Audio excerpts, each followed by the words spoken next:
Breaking news. Just as I was ready to release this video on ArduPilot 4.5.0, the ArduPilot dev team has discovered a bug in the Crossfire protocol,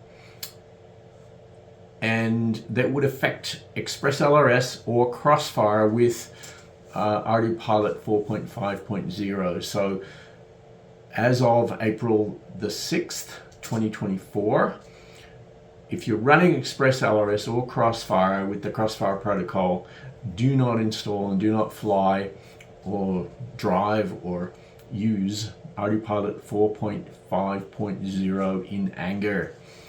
You can use it with anything else, but with XpressLRS or Crossfire, wait. And ArduPilot 4.5.1 will be out very quickly, and everything that I'm about to say will apply to 4.5.1. Hi everyone, Tim the Plane Man here, and welcome to Plane Time ArduPilot 4.5 edition. It's the 3rd of April today, as I'm recording this. On the 2nd of April 2024, the ArduPilot dev team released the official version 4.5.0 of ArduPilot, and it's a beauty. There's a lot of good stuff in the new version of ArduPilot. So I'm going to give you a little bit of an update and talk about what I think are the highlights. And I'll put the link in the description, a detailed set of release notes for all of the ArduPilot versions that have been updated, which pretty much includes almost everything. I'm going to focus on plane, a little touch on copter, because they're the ones I know most about. And call out to everybody on the ArduPilot dev team who's made such incredible contribution to moving this wonderful open source project forward. I just want to highlight, I made, I think, 2 contributions to, actually probably 3, I suppose, to the new version of ArduPilot. So what I'm going to do is talk about overview of key features of ArduPilot overall, key features of ArduPlane, and a couple of key features of copter. I'm not really a copter person, as you know. I've just barely started with my, well, here it is, the Redback Spider. That was my very first ArduPilot quadcopter drone, and I also got my baby Spider flying with ArduPilot 4.5.0 as of yesterday morning. It actually flew with the official stable release, and well, as you can see, flies pretty nice. So let's get into ArduPilot 4.5.0.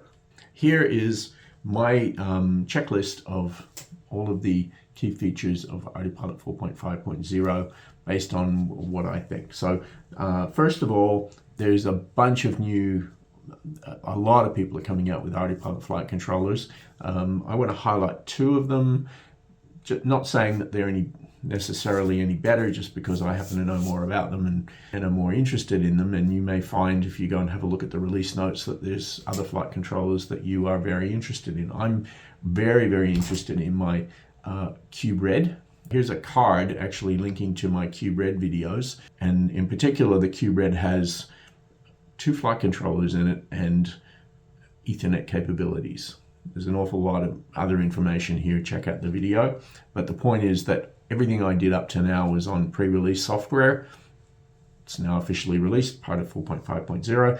And Chotech, that I've worked with for some time, their Adept 407 flight controller which is a very cheap and small flight controller for small devices and planes. I had put it in my T1 Ranger.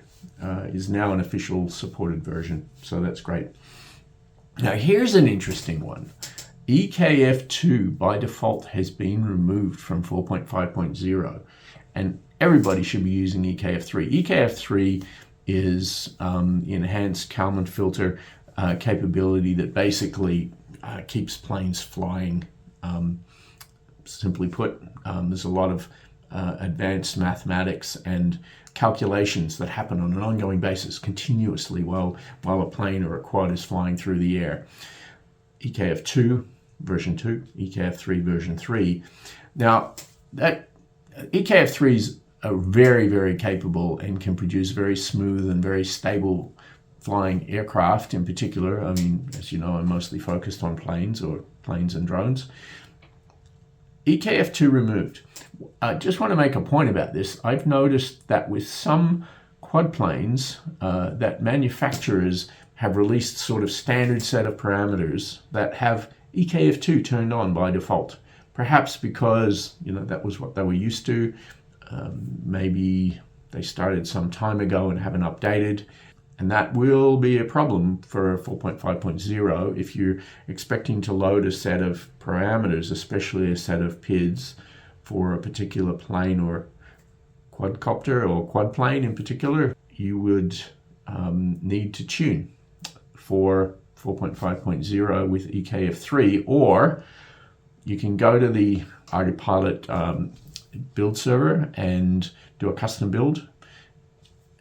Select EKF2 if you want to include it, and as long as your flight controller has enough flash, then you'd be able to include that. But be aware, EKF3 is the standard now for very good reasons. It's way better than EKF2, but if your parameters assume EKF2, they may not work. A number of improvements in this version of ArduPilot, both plane and copter, for GPS challenged flying. If you don't have a GPS or a GPS fails in flight, for example, by jamming, can happen these days more than ever, then ArduPilot has better handling of that. And I'll leave it at that, but if you care about it, that may be quite important for you. There are an awful lot. There's a huge list of new devices, new device drivers, and without going through the list, I just want to highlight the fact that, you know, ArduPilot supports a broader range of